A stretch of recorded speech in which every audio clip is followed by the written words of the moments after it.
707 Andrews Tower. Are you ready?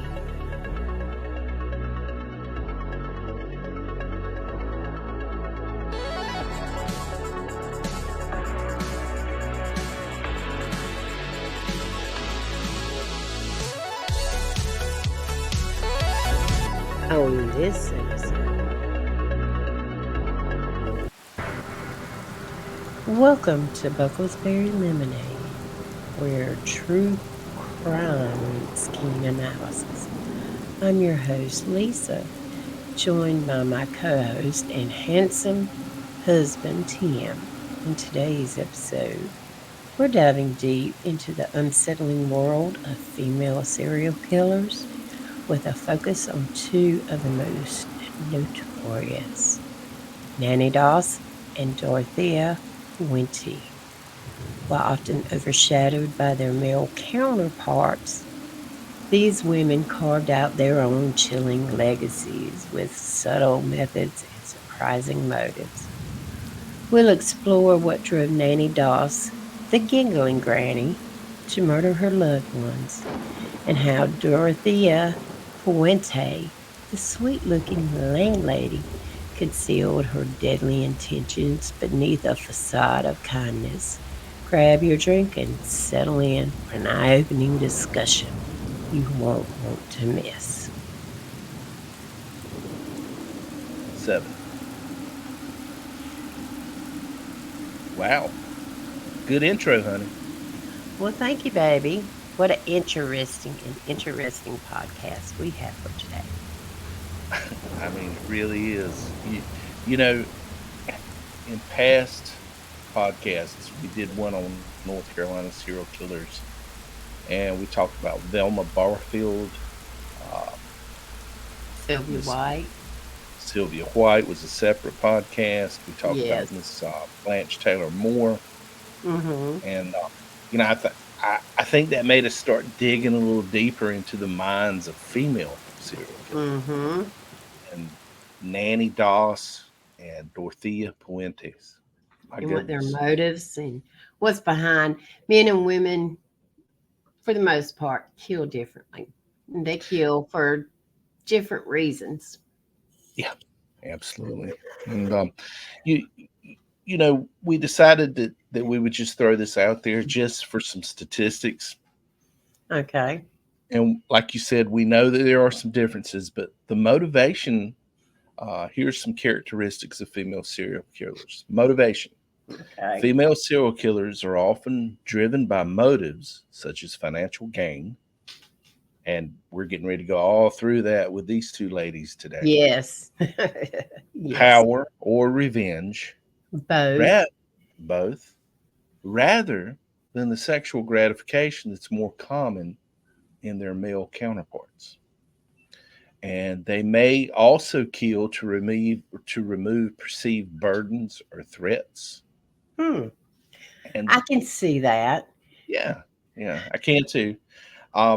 It's just so much, seems like with male serial killers, it's a very gory thing. And then female serial killers are going to do things so much differently. You know why? I think they like to keep things tidy and neat. Yeah, and that's part of their profiles is their methods, as a matter of fact. Oh, okay. Most of their methods, as female serial killers are generally less violent, more subtle. Poisoning is a very common method, and it allows them to kill without a direct confrontation, whereas males are direct confrontation. Yeah. And other methods include suffocating or drowning. Their selection, they're more likely to kill people that they know, family members, friends, individuals under their care. This could be gas. Yeah, honey. I love you, baby. And this has been. Well, I'm watching you after this episode. You see a lot of.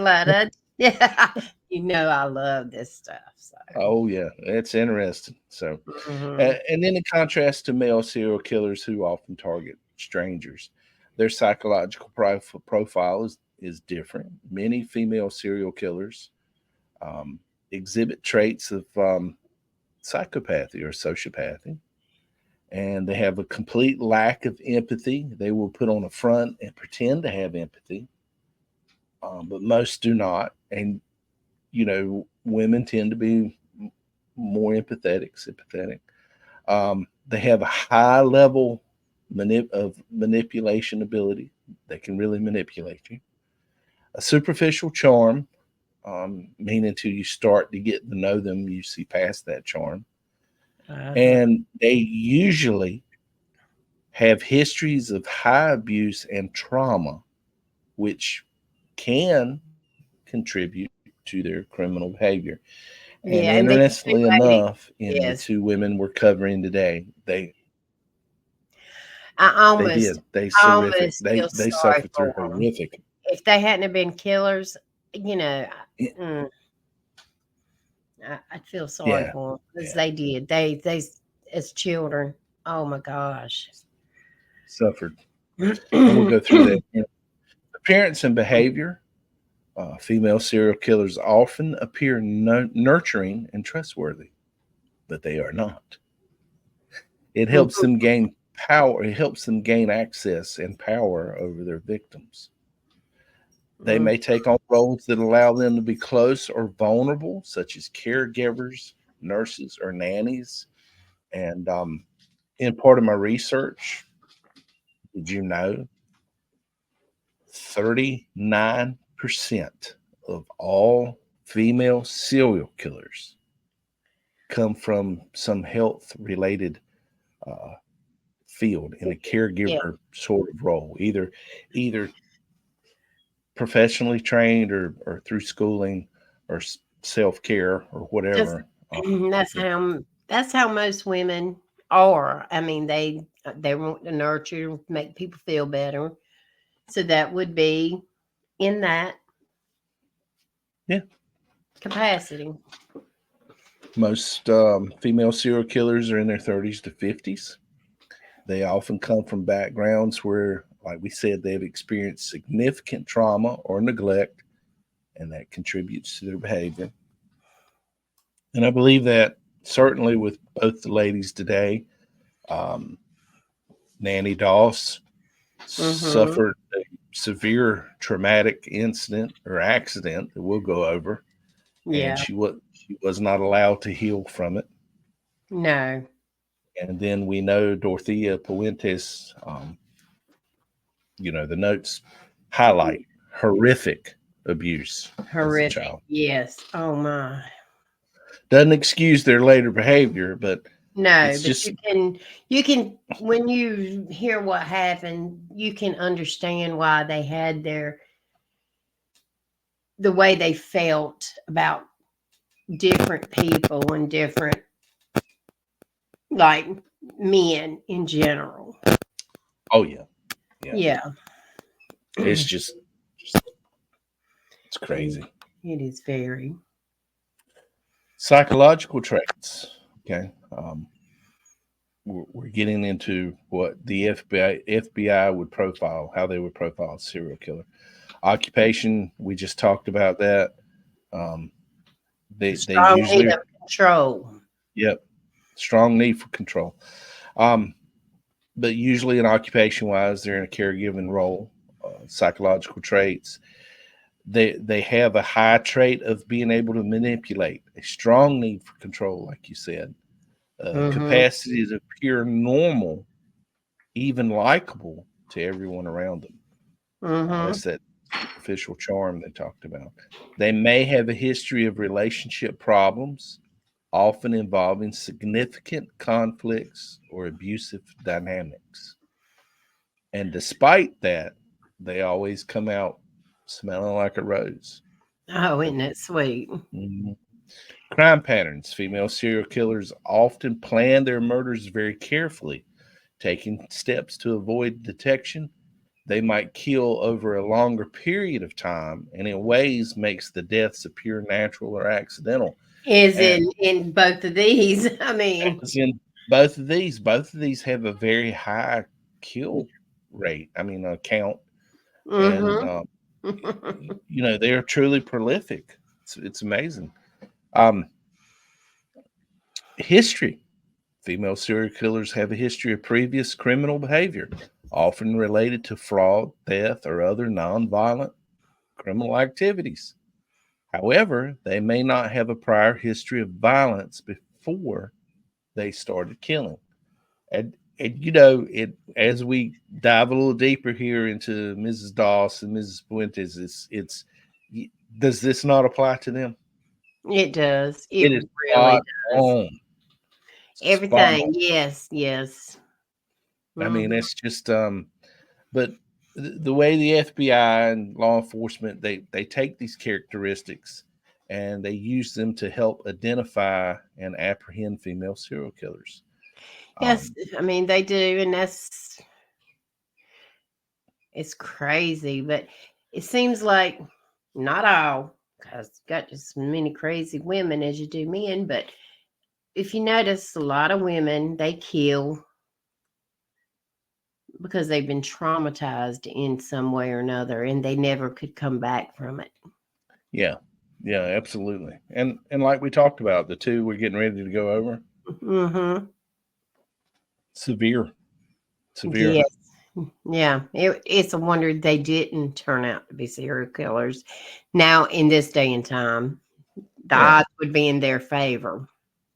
Well, like you learn in psychology and things like that, environment plays a Plays a huge part. big part. Yes, it does.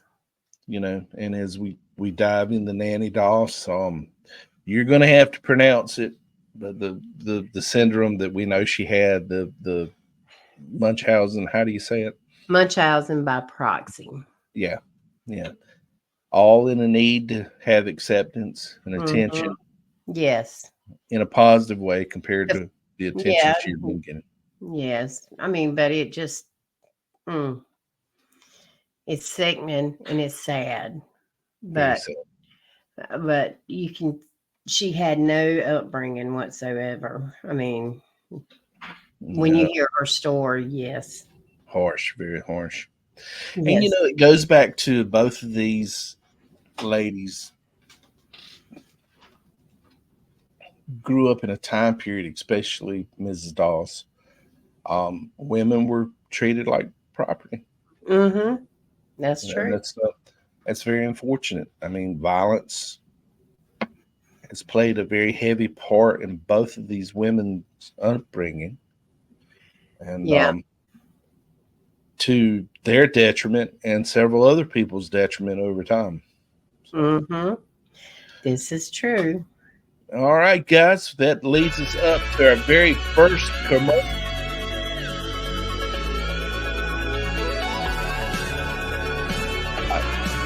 Into female serial killers Nannie Doss and Dorothea Puente. Stay tuned. We'll be back in.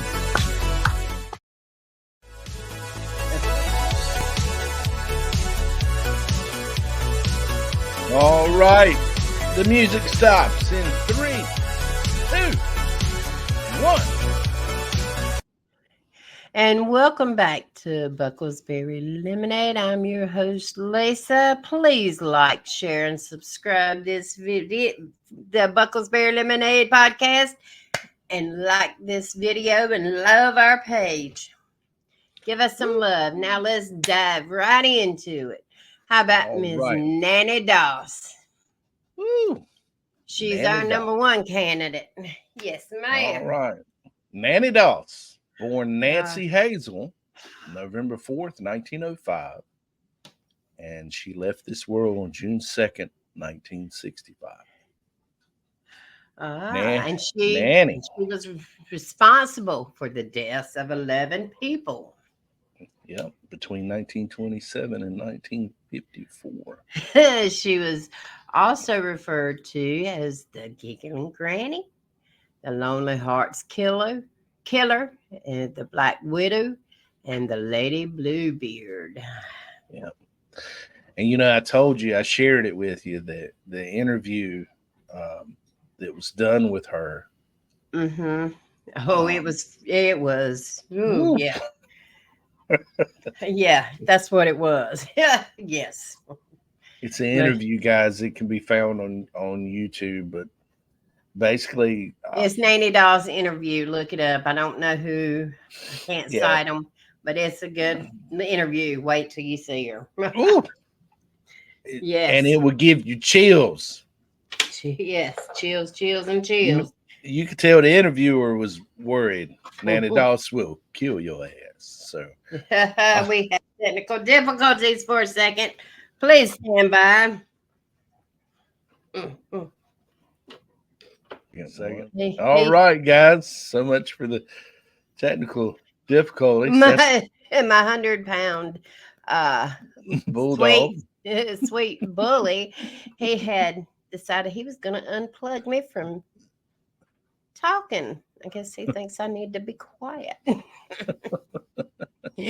But it's all taken care of now. Yeah. Where were we? So in talking about Nanny Doss, we know she confessed to the murders, all of them, and sometime around October 1954. And this was shortly after her fifth husband died in a hospital in Tulsa, Oklahoma. Mm-hmm.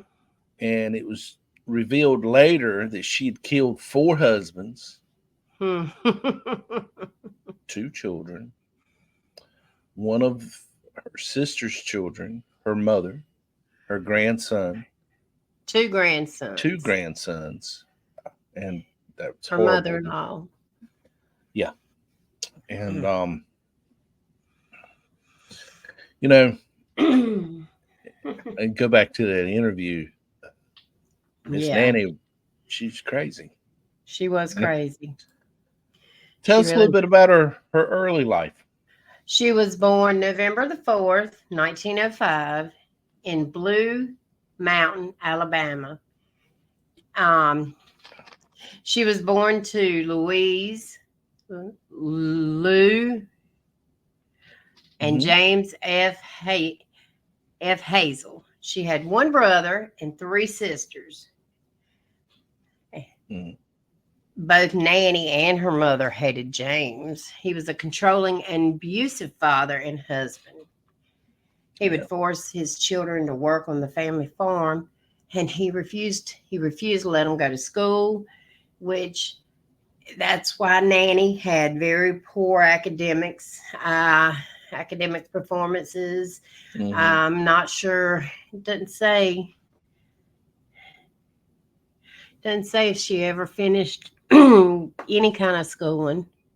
No, I couldn't find anything. So in my notes, I didn't have anything for you there. That's what I didn't see. I couldn't see anything. And she was 7 and taking a train with her family to visit relatives in southern Alabama. And this is when she hit her head. The train abruptly stopped and she hit her head Mm-hmm. on a metal bar. Mm-hmm. And she's for years after she had suffered severe headaches, blackouts, and depression. Yeah. She blamed these and her mental instability on that accident.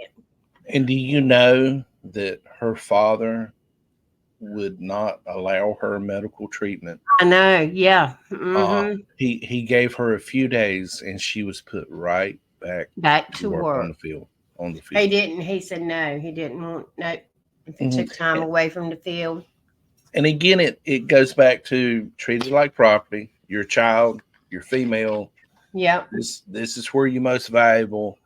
And it doesn't matter that you're 7 years old. You're battered and bruised from this train wreck. yeah, You're going back in the field. And yep. like I say in every episode, I mean, Mm. Mr. James Hazel, you are indeed a sack of shit. Anyway, go A ahead. very big sack of shit. And her favorite hobby during childhood was reading her mom's romance magazines Woo! and dreaming of her own romantic future, like every little girl does. Yeah. And you see where this is starting to set the seed. She's got violence in the home. She's being beat for not working in the field. She's Furthermore, it was the Lonely Hearts column that was her favorite. yeah, yeah. And she's being beat in the field. Her hmm escape is these trashy romance novels. And then, to make matters worse, her father forbade his daughters to wear makeup and Hmm. attractive clothing as he believed it would prevent them from being essayed Yeah. by men. He also forbade them to go to dances and other social events. But we do know from our research that she was essayed by men. Yes, she was. Yeah. Her own Her relatives. Her her own relatives. relatives. Yes. When they would come to visit, she would more often than not, be molested. Yes, she would. And you can't help but speculate, was her father, James Hazel. Um, we don't know that he was a part of it. It was never mentioned, but did he know this was going on? And if he did, no, I read somewhere. I don't remember where. I might look it up. Maybe I'll. I doubt I can find it, but if I will, I can. That he knew this happened and he blamed her for it. Yes, I do remember that. He blamed her for being provocative.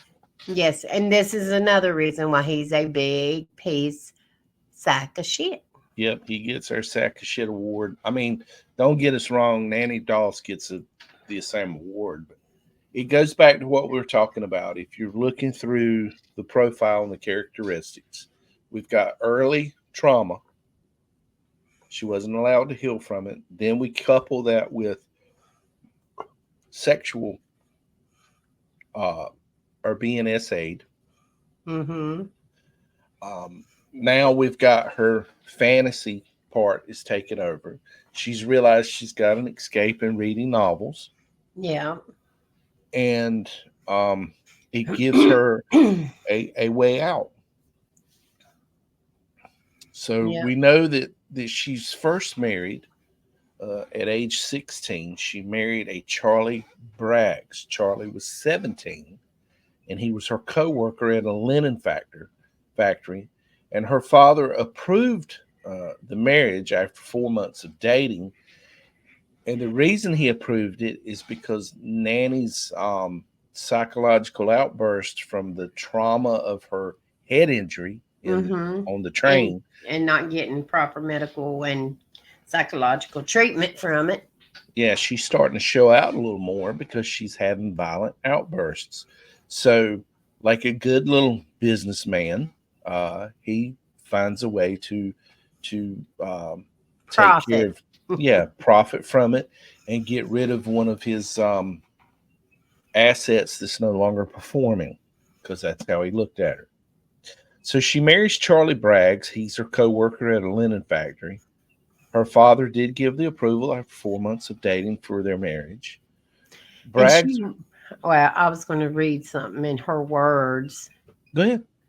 Um, it said Nanny later wrote, so this is quotes in quotes. I married as my father wished in 1921 to a boy I only knowed about 4 or 5 months, who Hmm. had no family, only a mother who was unwed and who had taken over my life completely when we were married. She never seen anything wrong with what she done, but she would take spells. She would not let my own mother stay all night. Yeah. And Quote. she also forbid Nanny from reading her romance novels as well. Mm-hmm. Well, Charlie was a mama's boy and would take his mama's side at every turn and neglect Nanny, which set a fire under her. So, and she would, like you said, her mother-in-law would take spells and have fits of Mm-hmm. anger or whatever. And but Charlie's mom took up a lot of his attention and would limit Nanny's activities, like we talked about. You can't read the novels. Yeah. Yeah, she couldn't. So the marriage produced four daughters from 1923 to 1927. Yep. And this stressed out Nanny, and she started drinking. And her casual smoking habit became a heavy addiction. They were Yeah. both unhappy partners, correctly suspected each other of infidelity. Yeah. And we And both know he often disappeared for days on end. days on end. So, Mm-hmm. um, now here's where we get things starting to change a little bit. Yep. We know from research that Nanny began to theorize or fantasize in her mind that the two younger girls, the middle girls, she didn't care as much for. Now the older child she loved very much. The firstborn, Melvina, um, she loved her. Okay, but then as Charlie has began to lay out more and more and more, Yeah. he comes home and finds out that his two middle girls are dead from food poisoning. Uh-huh. So we know that there was no autopsies done.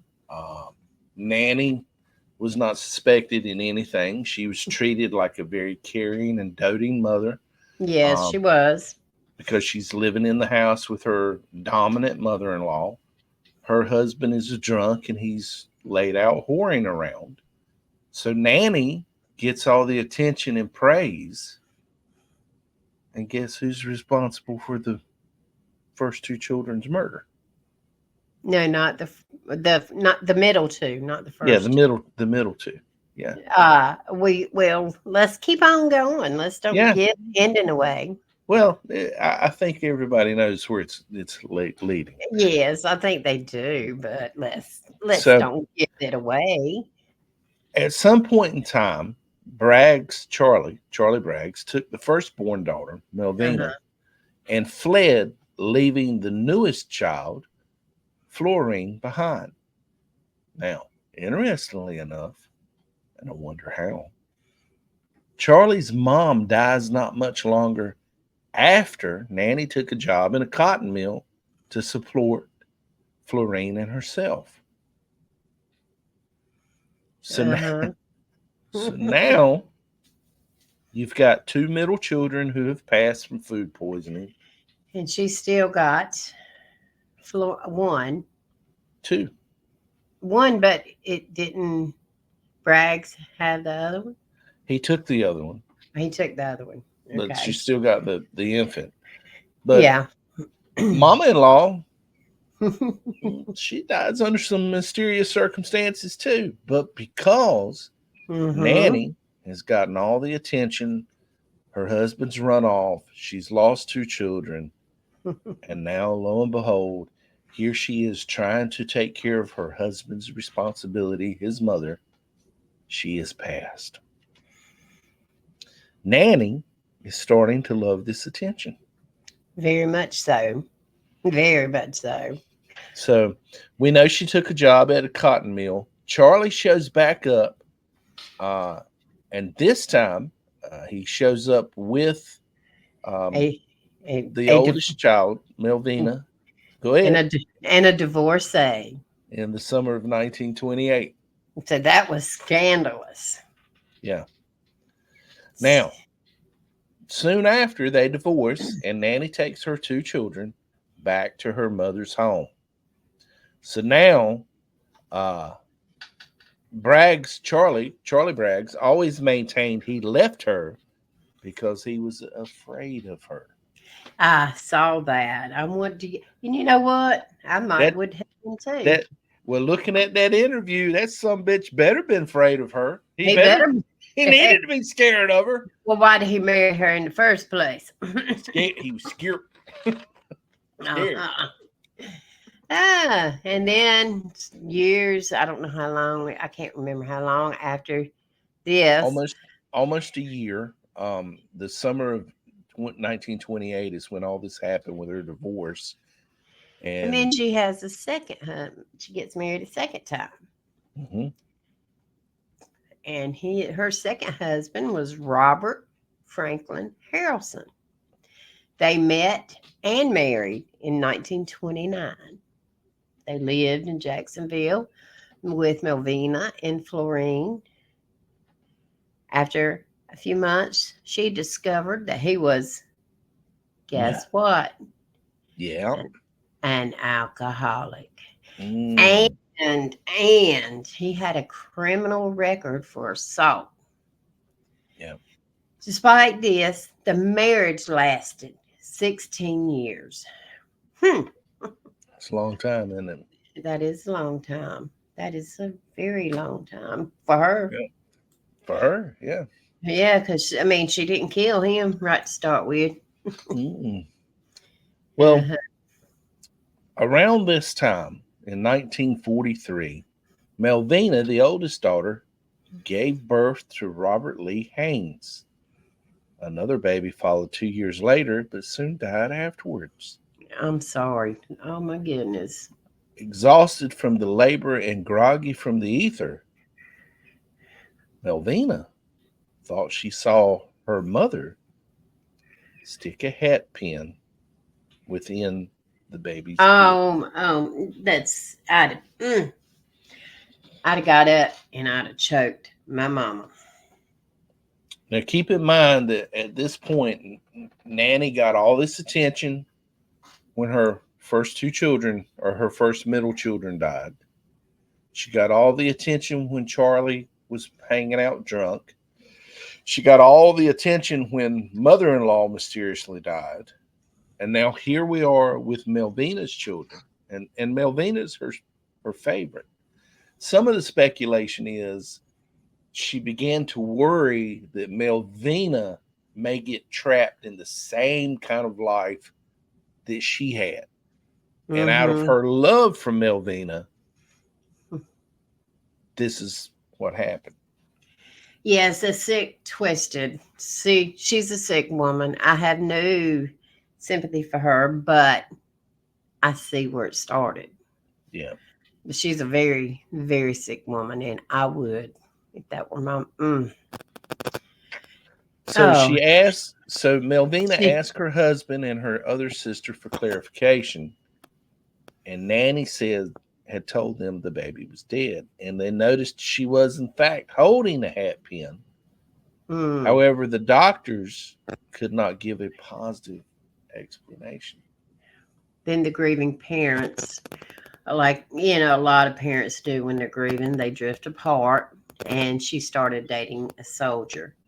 But guess who disapproved?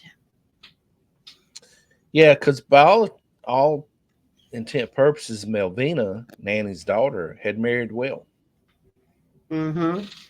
but she disapproved of the soldier. And while Melvina was visiting her father after a particularly nasty fight with her mother, her Uh, son, Robert, the firstborn, Melvina's firstborn, yes. died mysteriously. Mm. She had baked him cookies. Yes, and he loved the cookies that his He nanny. loved the cookies. Oh, She, mm. she had filled them with rat poison, put little Robert to bed after feeding him cookies, and went to sleep. I take that back. What her daddy did, he is a sack of shit. What she did, Yeah, she is just pure evil. yeah. That is worse than. I Nanny mean, gets that's right. Nanny gets a sack of shit award for mm, sure. and then and And that this was her way of getting back at Melvina. yep. Mhm. Mm-hmm. But that's This, her. But that she was supposed to have loved that grandchild. yeah, and Melvina, yeah, and Mm-hmm. under a normal set of love, you couldn't have violated that. Now this No. happened July 7th, 1945, Mm-mm. and the death was diagnosed as asphyxia from unknown causes. Causes. Yeah. 2 months later, Nanny collected a $500 life insurance check She had she on the had boy. taken out on Robert. I'm So now, telling you, that's sick. but now you see it developing, okay? She's already figured out she can get attention, and people will, oh, poor Nanny, you've lost your children, you've lost your husband, you've lost your mother in law, now you're losing grandchildren. But now she's figured out, hey, I can profit from this. Mm-hmm. $500. $500 in 1945 was a Was a nice lot of little chunk of money. change, wasn't it? It was. So now in 1945, Nanny's second husband, Robert Frank Harrelson, came home drunk and he SA'd Nanny. Nanny. And the next day, guess what Nanny did? Yep. She put rat poison in his corn whiskey Yeah. jar, and he died that evening. Now, it seems Harrelson had a bad habit of Bear, but burying. bury. Let's see. Let me bury my pet. Yeah. Bury. Burying Yes, his liquor, his moonshine. He would bury it he to would keep put it her from finding underground. it. Yeah. Well, this particular day, to, to much to his eventual dismay and much to Nanny's excitement, while digging around in the garden planting flowers, she found it, Mm-hmm. and so she filled it with rat poison. Now, when the doctor Mm-hmm. came later that evening after he had died, after Harrelson, her husband, had died, he asked for the jar because he wanted to sip her to himself. But Nanny, being smart, had washed the jar completely out, and it looked like he had just drank it all to the last drop. Mm-hmm. So now she's getting smart. She's figuring this stuff out. Oh yeah, they go to great lengths to cover their tracks. Yes, they do. And I just find that very interesting. I do too. All right, guys, we're coming up on our second commercial break.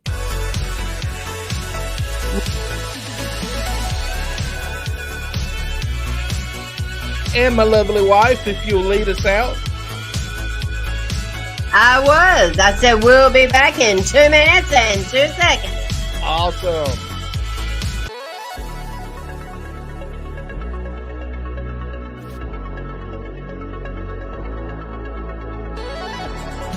Stops in 3, 2, 1. And welcome back, everyone.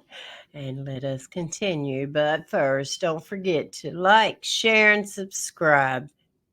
It would do us a huge favor. Absolutely, guys. Thank you.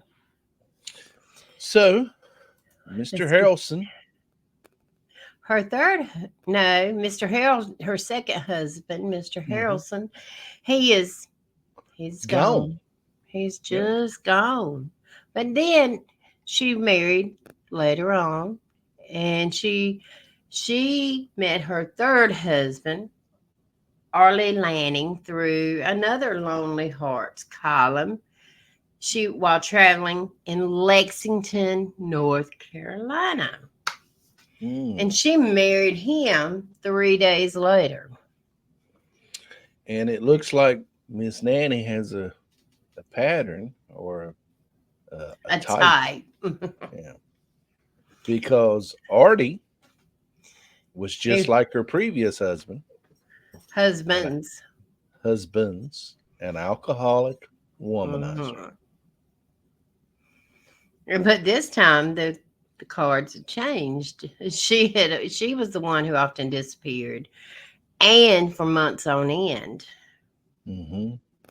But home, when she was home, she played the doting housewife. And when he died of what was said to be heart failure, The townspeople, they supported her at his funeral. Yeah, Of they course did. they did. Yeah. But she's learned to play the part at this point. Yes. I can't stay there. He's womanizer, he's alcoholic, he's beating me. I'll leave home for months on end. Yeah. I'm visiting someone that's sick and I'm probably murdering them too. Probably so. There's probably more we just don't know about. Yeah. I mean guys, we know that she had at least 11 victims and her crime spanned from 1927 to 1954 that we know of. Yes.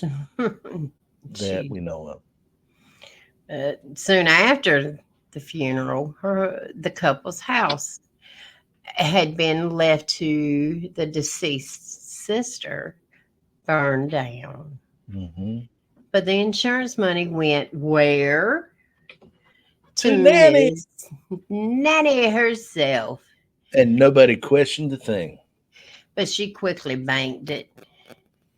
And Yeah. after his mother died, Lanning's mother died in her sleep, she left North Carolina and ended up at her sister Davi's home. She was bedridden, and soon after Nanny's arrival, well, she died. I'm telling Boy, you, man. I mean, it's when like, she come shows on, up. guys. Y'all need to put two and two together. But guess what? Yeah, she was yet again looking for another husband. Yeah. She joined a dating site service called the Diamond Circle Club. Doesn't that sound like some network marketing stuff from back in the 80s? Welcome to the Yeah, Diamond Circle Club. If you yes, bring in but two people who bring in two people, and then they'll bring in two people who'll bring in two mhm, more, and that's how you will make your money. and that is how she met Richard L. Morton Of of Jamestown, Jamestown, North North Carolina. Carolina. They married in 52 in Emporia, Kansas. Yep. And he didn't have a drinking problem, but he was very adulterous. Yeah. He liked the ladies. Before she poisoned him, she poisoned her mother, Louise, in January 1953 when she came to live with them. Yeah. Morton died 3 months later on May 19th, 1953.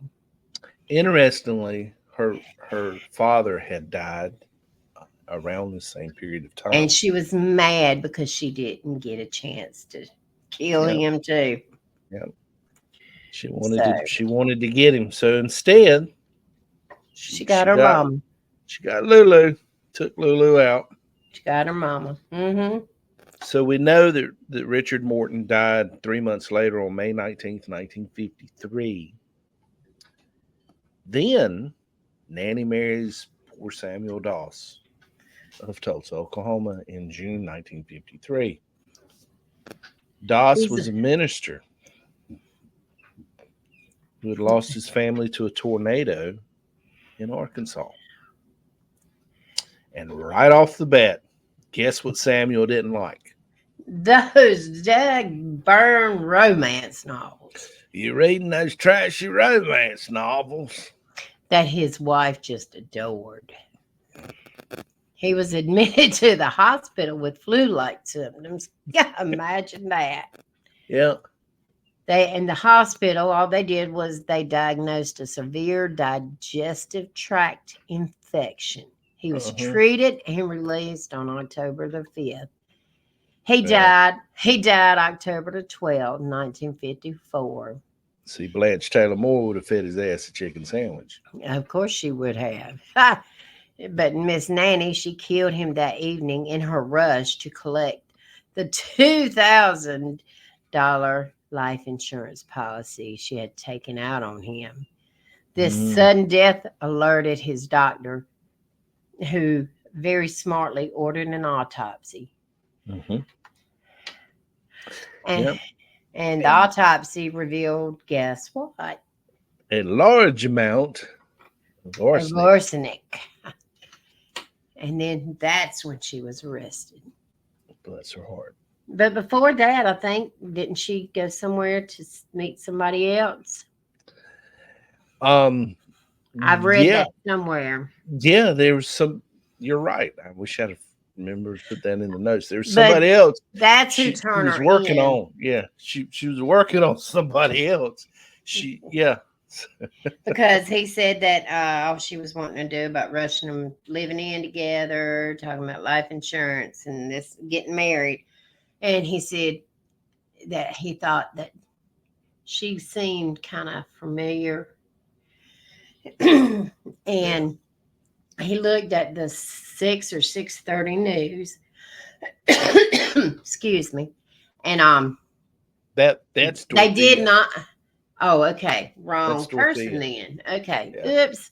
I'm Well, jumping ahead. they're so similar though. They You know, are. You'll they're see so that. similar. I'm sorry. I'm jumping ahead. I'm That's about to okay. give some vital secrecies away. So Nanny confessed to killing 4 of her husbands, her mother. Her sister, grandson, and mother-in-law. Yeah, but she didn't say she killed her 2 children No, she did. Or or her the other oldest. grandchild either. Mm-mm. State No, of Oklahoma centered its case only on Samuel Doss. wonder why. I think they had more information on that. They had more evidence to convict her. And you notice, if you remember when I shared that interview to you, she even denied killing her husband. Uh, yeah. Okay. So she was prosecuted by J. Howard Edmondson, who later became governor of Oklahoma. And then she pled guilty on the 17th, 1955 of May, Mhm. and she was sentenced to life imprisonment. The state did not pursue the death penalty due to her um, gender. Yes. Hmm. That's interesting. Yep. She was never charged with any of the other deaths. And She she, died from leukemia in the hospital ward of the Oklahoma State Penitentiary in 1965. she's buried at Oak Hill Memorial Park in McAlester, Oklahoma. Oklahoma. Wow. Giggling Granny, because after her initial arrest, she would tend to giggle if asked questions, either nervousness or pure damn excitement over all the attention. Yeah. Hmm. So that is something. Nannie Doss, wow. Wonder how many people she really killed. I wonder. Those are the ones they didn't charge her with. Wow. Yeah, there's no telling. There really is There's no because no. I mean, I'm sure she did all of the ones that were said here. Yeah, Just she didn't. She's got to answer for them. She's already answered for them. yeah. Sad. It is very sad. So with that brings us to Dorothea Puente. Puente, Mm. born January 9th, 1929. Met her end on this earth on March 27th, 2011. She was also known as the Death House Landlady. Hmm. Isn't that Wow. something? And she was convicted of 3 murders, but they feel she can probably committed at least 9, if not more. And she was active, as far as they know, from 1982 to 1988. But there is some speculation. Mm-hmm. So she was 82 at the time of her passing. So we know she was born to Trudy Mae Yates and Jesse James Gray. Both parents were alcoholics. Of course. Imagine that. Puente's father repeatedly threatened to kill himself in front of his children. He passed of tuberculosis in 1937. Her mother, who worked as a sex worker, Oh, that is so sad. lost custody of her children in 1938 and died in a motorcycle accident by the end of the year. Dorothea and her siblings were soon sent to an orphanage where for her horrific Essay abuse essay would begin. begin. So how old was Dorothea when she first married? She was 16 in 1945. Hmm. And it was to a soldier named Fred McFall? Faul, Faul. Hmm. I think that's right. Yeah. And he had just returned from the Pacific Theater of World War II. They had had 2 daughters between 1946 and 48. And Puente sent one child to live with relatives in Sacramento and placed the other for adoption. Oh my goodness. She also suffered a miscarriage. Wonder what that was. One goes to live with relatives and the other one has to go up for adoption. I wonder, you know, we talked about, we know that Nannie Doss had a favorite child. Yeah. You reckon, was that the case here, or was that just certain set of circumstance? I don't know. Maybe they can only take one. I'd have found a way to take 2. Yeah. Maybe she had a favorite. I don't know. I don't know. Makes you wonder. But she also suffered a miscarriage. Yeah, she sure did. So we know that in 1948, Dorothea was arrested for purchasing women's accessories using forged checks in Riverside, California. She pleaded guilty to 2 counts of forgery, served 4 months in jail and 3 years in probation. 6 months after her release, she left Riverside. Later that year, Puente's first husband left her. Well, excuse me, in 1952. Excuse me. I'm so sorry. Puente allegedly, you know how that alleged goes, married merchant seaman Axel Brand Johansson in San Francisco, where she created a fake persona. And she called herself Taya Singola. I cannot even pronounce the last name. Could you help me, please? Niardaia. I don't know. Anyway, Aarda. I'm sorry, guys. A Muslim woman of Egyptian and Israeli descent. Like you couldn't look at her and say, your ass is white. Yeah. But anyway. They had a turbulent marriage, and she took advantage of his frequent trips to sea by inviting men to their home and gambling his money away. Of course, it's all about the money. Yeah. But again, from a psychological point, the points we went over earlier, you can see. You can see where this is shaping up. I know. Well, guys, we are coming up on the top of the hour at our 1 hour mark. And we will be right back. After 2 minutes and 2 seconds, thank you so much for staying tuned to the Bucklesberry Lemonade podcast as we dive into the making of serial killers that are female serial killers.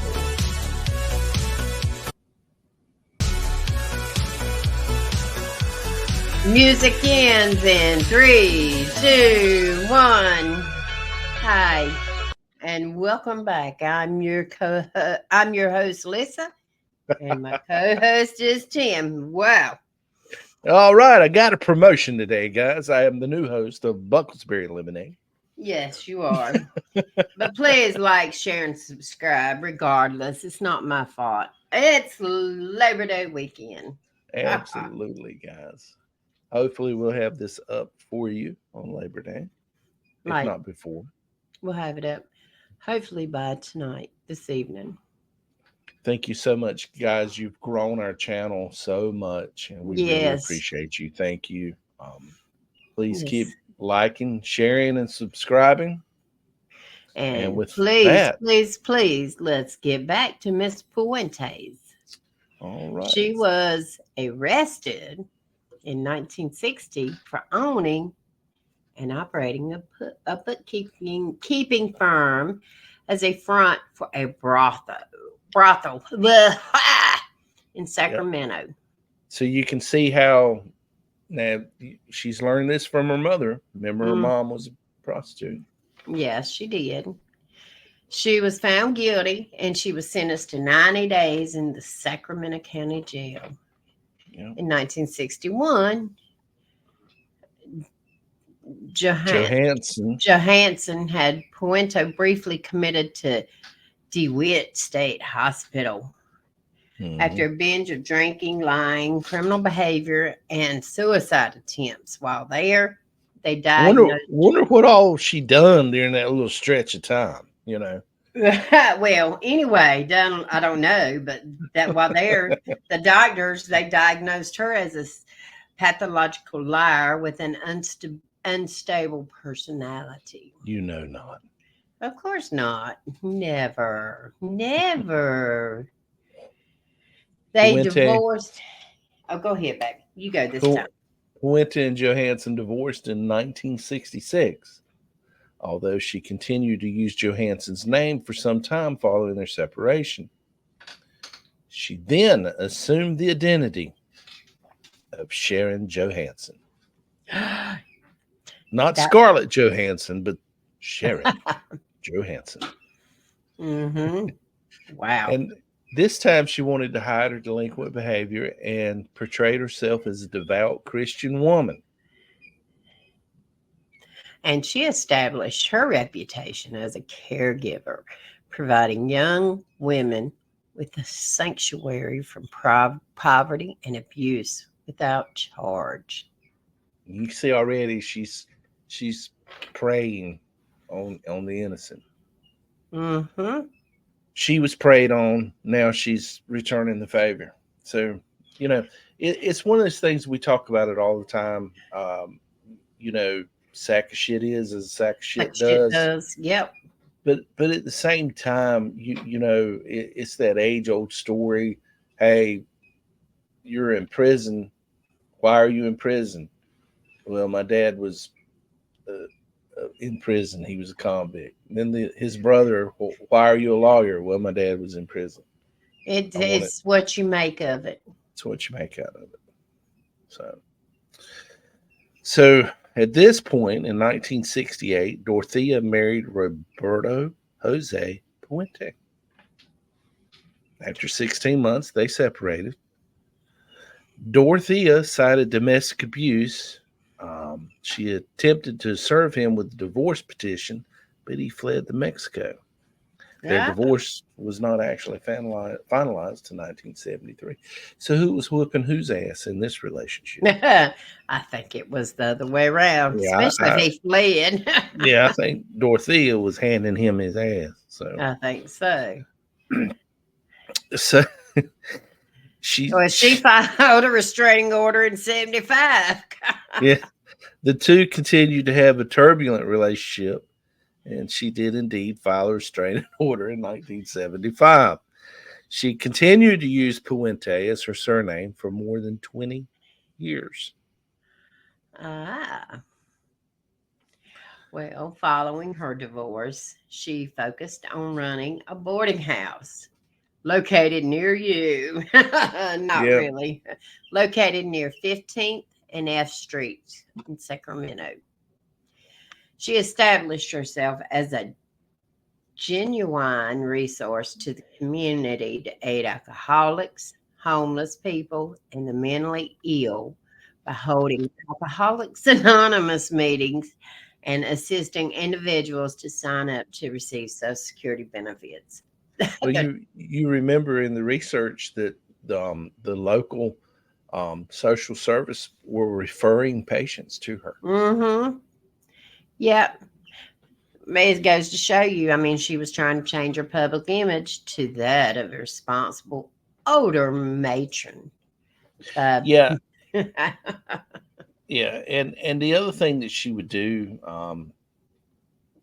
you know, she would hold the Alcoholics Anonymous meetings and assist individuals to sign up to receive Social Security benefits. But her public image, she did this. She began to act as a respectable older person. She would put on older clothing, wear large glasses. She wouldn't dye her gray and hair. In other words, she was older, but she would portray herself as being older than she actually was. yeah. Oh, yeah. Wow. So She also established herself as a respected member of the local Hispanic community. yeah. She would fund charities, scholarships, and radio programs. Hmm. This is where she met her next husband and married him, Pedro Angel. How do you say that last one? Montalvo, I guess. Maybe. Yes. He left the relationship a week after their marriage. I wonder why. Abruptly left. I'll tell you why. He got scared. We got scared because Hmm. when you see videos of her, just like with Nannie Doss, it becomes very apparent. Yeah. I'm willing to bet you Dorothea didn't take nothing of nobody. I'm willing to bet you when she got to a certain age, she's like, I'm through taking anybody's shit. Uh-huh. You can bet that. Yep. So on December 21st, 1978, Dorothea was convicted of illegally cashing 34 state and federal checks that belonged to her tenants. She was given 5 years probation and ordered to pay $4,000 in restitution. And that was in Hmm. 1978. So this leads us to her January victims. 16th. On Mhm. January 16th, 1982, Puente picked up Malcolm McKenzie, 74, from a bar and took him back to his apartment. Yeah. He reported that she had slipped something into his drink before robbing him of coins, watches, and other jewelry, including a diamond ring belonging to his mother, which she removed from his finger while he was incapacitated. And you see what's happening Hmm. right here. Hmm. It's So escalating. it's escalating, but Malcolm McKenzie, he's 74 years old. At 74, he should know better. Well, he should know better. He But takes, he's an alcoholic and a womanizer, which he is got what to she's be. attracted to. Well, not only that, he here he is thinking, hey, I'd give this a whirl. I might be 74. He he's not learned anything in his No, 74 years. I mean, he doesn't deserve what happened to him anyway. no, not at all. Okay. So on April 28th, 1982, Ruth Monroe, 61, she was found dead due to respiratory depression caused by a massive overdose of codeine. Oh. Yeah. So while Malcolm got away, Miss Ruth did not. And Mm-mm-mm. she met her end by a massive overdose of codeine. She is reported to be in good health when she arrived at Puente's home just over 2 weeks prior to her death. However, by April 25th, she had told a friend, I'm so sick, I feel like I'm going to die. Monroe's death was originally ruled to be an undetermined dose, but later classified as a homicide. Mm. It's a lot of codeine. And then on May 16th, 1982, Dorothy Osborne, 49, found checks, credit cards, and other items missing 8 hours after Puente visited her home and prepared her a drink. Hmm. See, Dorothea don't play. No, if she is around, you don't need to leave nothing out. She is indeed the death landlady. So she's noticed all this stuff. I mean, she's knocked her out with some kind of concoction and went through her stuff, took her checks, credit cards, and other items missing. And she was Mm-hmm. out for 8 hours. Crazy. In July 1982, Dorothea was convicted of three grand theft charges. She was Mm. sentenced to serve 5 years in prison, state parole, until March 21st, 1986. Her federal parole sentence was extended another 2 years until 1990. During her incarceration, she began corresponding with Everson Theodore Gilmuth, a 77-year-old retiree from Oregon. So now you got one of those original, what's that show you love to watch so much? Original 90 90 Day. Day Fiance. Yeah, but when they're incarcerated. Oh, oh, what is the name of that? Yeah. I know what you're talking about. Yeah.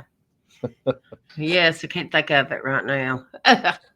So at the beginning of September in 85, Gilmuth came to Sacramento with his truck and trailer, and he arrived at Puente's boarding house on September 9th, 1985, after serving only half her sentence.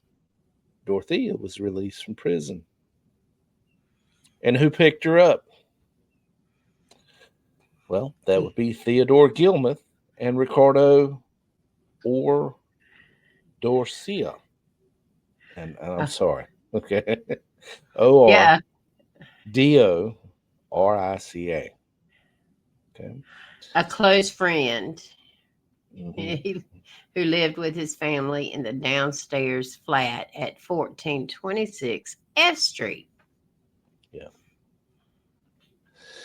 So, October 1985, Dorothea wrote to Gilman's sister, informing her that they were to be married on November the 2nd of the same year, 1985. Short time later, Dorothea hired a handyman, Ismael Corasaco Flores, to remodel and asked him to build a 6 foot by 30 inch by 30 inch storage box. She agreed to give Gilmuth's truck and $800 as payment. The day after he completed the box, he returned to find the box nailed shut. Hmm. Dorothea asked Flores to help her take the box, which now weighed approximately 300 pounds, to a storage location. Wow. But they ended up dumping the box near a river about an hour away from Sacramento. So, what happened on December 28th, 1998? It was determined that Gilmuth was the previously unidentified body discovered by fishermen alongside the Sacramento River on January 1st, 1986. Yep. His body was wrapped in numerous plastic bags and covered with a bed sheet held in place by electric tape. Mothballs and blue toilet deodorizer were also found inside the box. They later discovered that his death, she, after his death, that she had mailed fake letters and cards to his sister in an attempt to make her believe he was still alive. She Mm. also forged his signature on his truck's certificate title and continued cashing Gilman's benefit checks until 86 of July. I mean, he came. They're corresponding. He's living in Oregon. He shows up with his truck and all his belongings, and it's just a matter of time. He is dead. Mm-hmm. Oh, wow. I mean, men at this point are a means to an end. Anybody is at this point. So, Yep. in the fall of 1986, Betty Mae Palmer, who was 78 at that time, arrived at Puente's boarding house.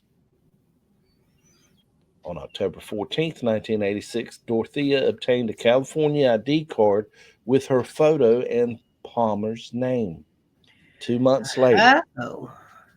the mailing address on Mrs. Betty Mae Palmer's Social Security checks was changed to Puente's F Street address, Oh. whereas Dorothea began forging Mrs. Palmer's signature and cashing nearly $7,000 worth of her benefits checks that belonged to Mrs. Palmer in November of 1988.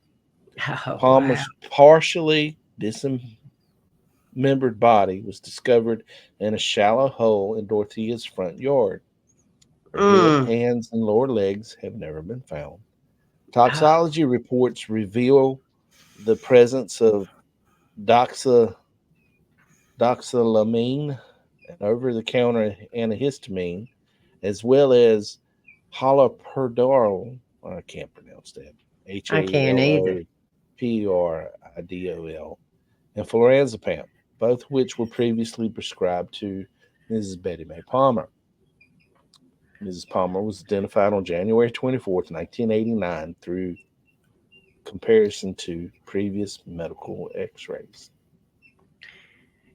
And then on October the 21st of 86, Puente summoned a notary to the hospital room, excuse me, of Lenora Carpenter, 78, following a fluoxazepam overdose. Flurazepam.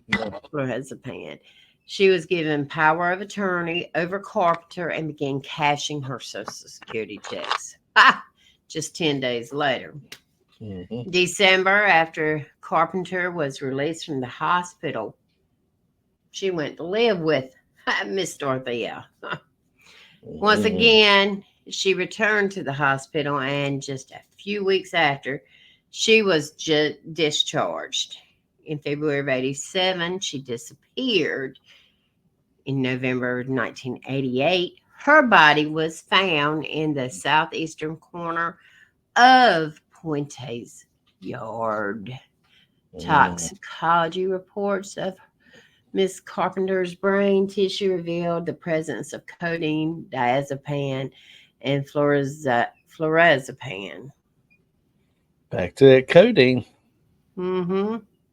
Telling you, she just didn't play. So now we move to 1987. In February, James Gallup, 62, he moved into Miss Dorothea's boarding home. This is then we fast forward to July 20th, 1987. A potentially malignant tumor was found in Gallup's colon. He agreed to further testing, but later Dorothea contacted his doctor's office, notifying them that he had gone to Las Vegas Los indefinitely, Angeles. or Los Angeles indefinitely. Gallup's body was found buried under a gazebo in Miss Dorothea's yard, November 1988. Toxicological testing of his brain and liver revealed the presence of several different drugs. Gosh. Now, this Yes. is a fella, his family came looking for him. This guy had a history of mental illness. Mm. And so this didn't, She should have known. yeah, this didn't fly right with his family right off the bat. So this is part of Mm-hmm. her undoing. So that takes us down to, July of 87. go ahead. Eugene Gamble, 58. He was found unalived of an apparent suicide. having overdosed on tryptophan and ethanol. Puente, who was Gamel's landlady, said he had a history of suicide attempts. Oh dear, she knew it all then, didn't she? Mm-hmm. She was never charged with his That's murder. that He means a was history of trying to kill him. yeah, he was considered a possible victim. She was never charged with his murder. Yeah. So on October the 2nd, 1987, Vera Faye Martin, who was 61 at the time, was sent to live with Dorothea. And sometime around October 5th, 1987, Dorothea began forging a number of her Social Security checks, which totaled over $7,000. On October 19th, 1987, Mrs. Martin failed to contact her daughter on her birthday, which she'd done every year. So in November of 1988, Mrs. Vera Faye Martin's body was found buried under a metal shed in Dorothea's yard. Mm-mm-mm. Toxicology reports of her brain and liver revealed fluorazepam. So codeine and fluorazepam have been present in nearly every one of these so far. And that brings us to 19 or to October the 21st, 1987.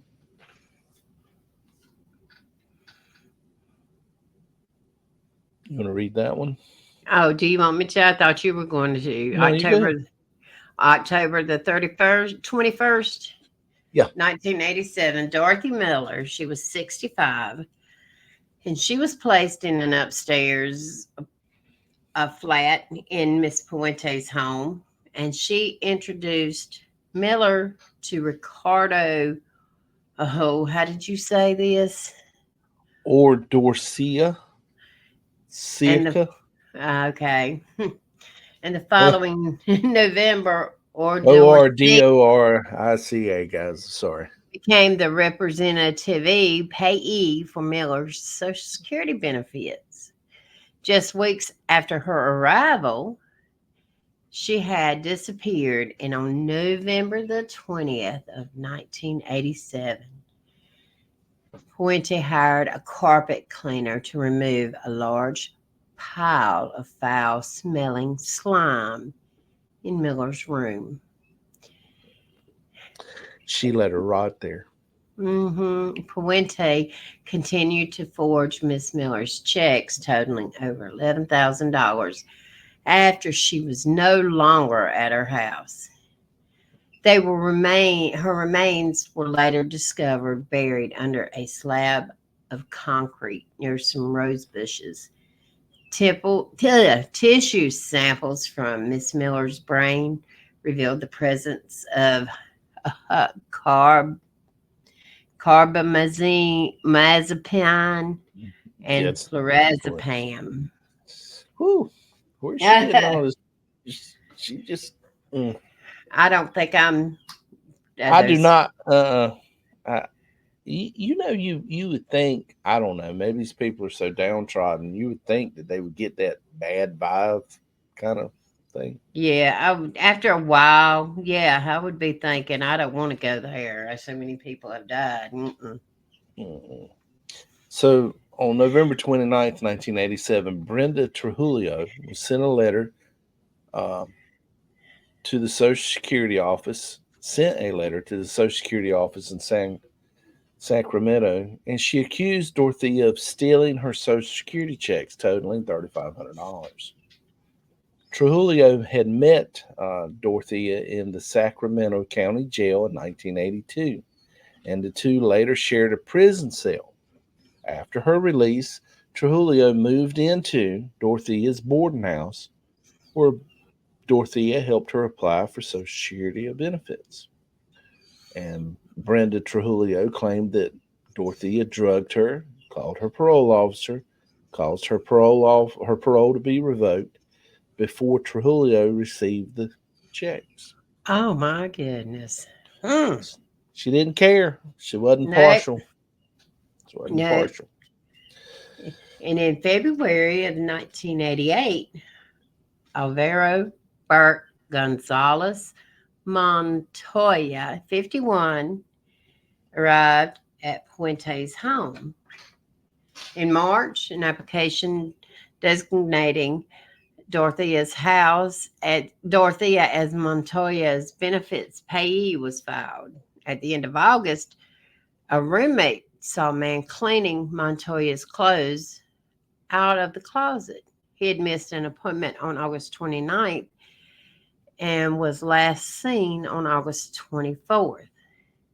She had told several people that Montoya went to Mexico to visit his relatives.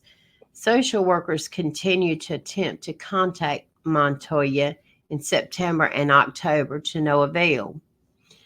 And in November, Montoya asked Donald Anthony, a former convict who had been working in her yard, to contact the social worker, pretending to be Montoya's brother in law. He agreed and called, stating his name was Michael Obregon and that he picked up Montoya from the F Street house and took him to Utah.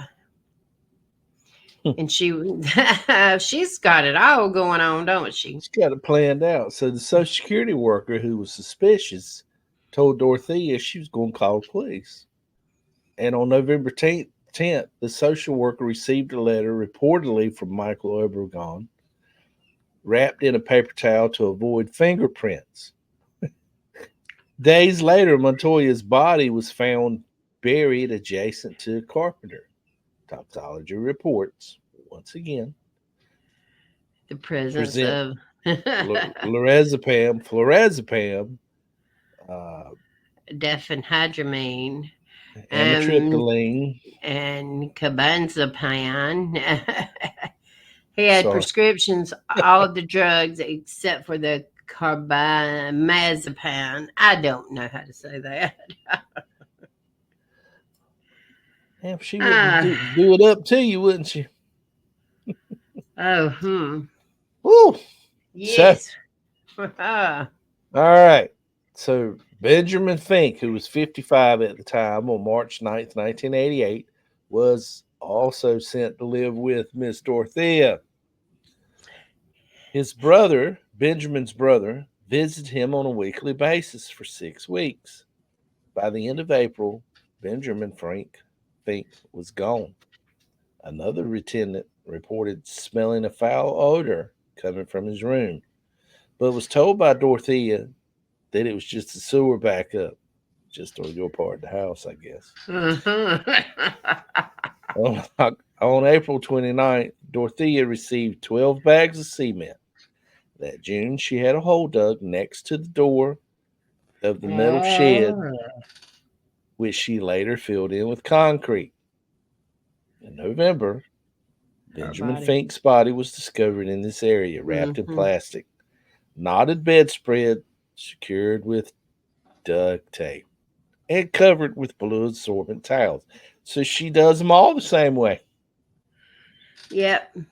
There's presence of flurazepam, loxapine, and amitriptyline. Yes, sir, boy. She's keeping all their medicine and just drugging the shit out of them. Yeah. She was arrested on November the 7th. Well, no. Sorry. I'm getting way ahead of myself. I'm ready for her to be gone. Well, that's where we're at. We're up to her arrest. She was arrested on November 7th. No, police spoke with John Sharp on November 7th. Oh, okay. A former resident about the disappearance of Montoya. Initially, Sharp told the police that he had seen Montoya 2 days earlier, but then he slipped a note to the officer that said, "She wants me to lie to you." Well, I wonder how he made it out alive. He was slick. Was he that sharp? Was John Sharp sharp? He had to be. He wouldn't name like that, don't you think? Either that or he didn't have a damn dime to his name. And she won't gonna give him nothing. So And Oh. then he later met with an officer to tell his story.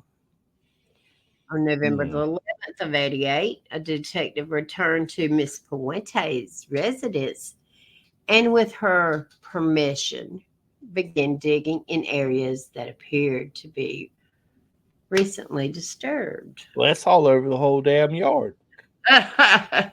Well, 30 minutes later, he discovered that first body. Mm. Just hours after a body was discovered in her backyard, she slipped away from the police. Do you know how she did How? that? She see what I read.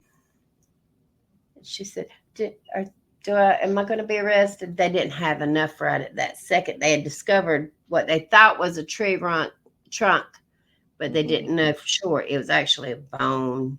But And she said with all the news crews she accumulating, was she wanted a cup anxiety.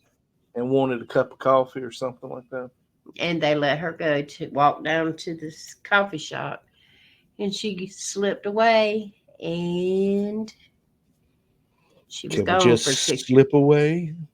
Yep, Wow. yep. Mm-hmm. So all points bulletin was issued for Dorothea, and on November 16th, 1988. Well, first So, of all, we were jumping way ahead. are we? Yes, we are, because right now I was just telling about she'd give permission to let them dig in her yard. That's when she Hmm. was getting nervous. But we Okay. found two bodies so far. Okay. Well, that's when they put out an all pound. Okay. Excuse me. So on November 16th, 1988, Charles Wilgus, I'm sorry, I'm pretty sure I'm along with Gene Silver of CBS, alerted police that Dorothea's whereabouts were at a motel in Los Angeles. Um, Wilgus had met her, Miss Dorothea. She was using the alias Donna Johansson. They had met the day before at a nearby bar, and this is what you were talking about earlier. This is the Yes. fella. He later recalled seeing her on a CBS morning broadcast, but they had met and had drinks and talked, and she talked to him about moving in and had got him Yes. primed to sign over his Social Security Yeah. benefits. Mm-hmm. And he later recalled seeing her on the morning news, and he reached out to Gene Silver, who met with him later that day at his apartment. And then the two contacted the local law enforcement, and Dorothea was Was arrested. arrested that same day. Yep. Tell us a little bit of trial about her trial and conviction. On November 17th, she was flown from the Hollywood Burbank Airport to Sacramento and escorted by police and booked in the county jail. She was then formally charged with the murder of Montoya. She criminal charges against Flores were dismissed due to the statute of limitations expiring 3 years after Gilma's body was discovered. Flores was later granted immunity for his testimony against Puente. So on March 31st, 1989, an amended complaint was filed charging Dorothea Puente with 9 counts of murder with Mm-hmm. special circumstance. It qualified it as a death penalty case. According to investigators, most of her victims had been drugged until they were overdosed. Dorothea then wrapped them in bed sheets, plastic linen, and duct tape, having them drugged to open pits in the backyard for burial. So it's interesting to me, she ain't done all this shit by herself. Uh-huh. You know, I know she was a little old lady, but she pretended to be much older. But at the end of the day, She you had know, help. I she, think that Flores, he was a little bit more. yeah, and or the other guy too, the Orb Dorica. So Yeah. we I was so worried about pronouncing her name that I didn't even look up how to pronounce their name. So I sorry. know. We are so sorry. So by she would drag them to open pits for burial in the backyard. By May 24th, 1990, the prosecutor rested his case for the preliminary hearing to determine whether the case could proceed to trial, having called 71 witnesses and, Mm-mm-mm. and introducing 108 exhibits. It was on June 19th, 1990, a judge ruled that there was ample circumstantial evidence to send Miss Dorothea Puente to trial. And on July 31st, 1990, Dorothea Puente pleaded not Not guilty. guilty. Uh-uh. And then, after numerous delays, on October 19th, 1992, a judge ruled that Miss Puentes would face all nine murder counts and that all cases would be heard in Monterey County. And on December 21st of 92, 12 jurors consisting of of 8 men and 4 women, were selected for Miss Puente's trial. The following month, excuse me, 6 alternate jurors, 5 women and 1 man, were selected to back up the 12 regular jurors. Dorothea's trial began on March 9th, 1993. By the conclusion of the trial, 156 witnesses had testified. More than 3,100 exhibits had been submitted, and over 22,000 pages of transcript were recorded. Mm-mm-mm. They deliberated for 11 days, and on August 2nd, 1993, the jury, the jury told Judge Michael J. Varaga that they were deadlocked on all 9 counts of murder and they wanted further instruction. The next day, Varaga ordered the jury to resume their efforts to break the deadlock. On Yeah, and August, then, okay, on August 26th, 1993, Puente was convicted on 3 counts of murder: Benjamin Fink, Lenora Carpenter, and Dorothy Miller. The jury, after deliberating for 35 days, remained deadlocked on 6 cases: Ruth Monroe, Everson Theodore Gilmuth, Betty Ann Palmer, James Gallup, Vera Mae Martin, and Alvaro Gonzalez Montoya. during the And penalty phase of the trial, jurors found themselves deadlocked again. And on October 13th, 1993, Dorothea Puente was spared the death penalty. But on December 10th, 1993, she was sentenced to life imprisonment without the possibility of parole. She was incarcerated at Central California Women's Facility in Chowchilla,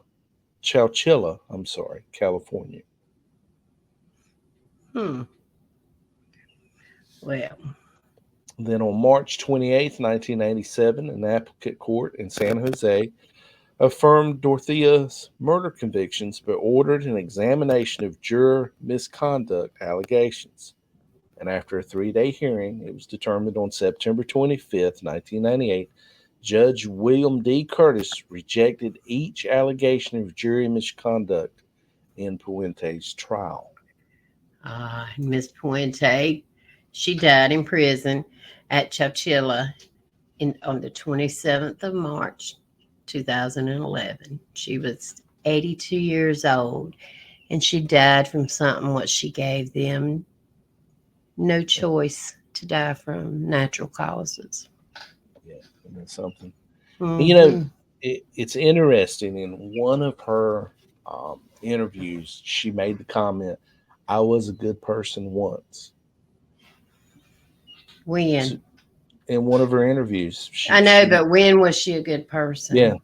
I guess when she was little. I don't know. Yep. She's been featured on many true crime television shows, several But it's interesting to note that in 1998, Dorothea began corresponding with Shane Bugbee. The result was Cooking with a Serial Killer, which came out in 2004, which included a lengthy interview and almost 50 recipes and various pieces of prison art sent to Bugbee by convicted murderer Jody Picouli. Oh, wow. So, I mean, I'm sure if Miss Dorothea Puente is cooking, there's some other ingredients going in this. You don't want them. You don't. No. No. You don't want that food. I sure wouldn't be eating with her. No. I don't want any part of it. Me neither. Well, my dear, that concludes our podcast for today. Yes, and we hope everybody has a fabulous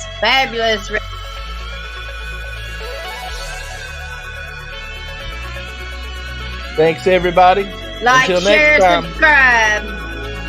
All right, guys. Take care.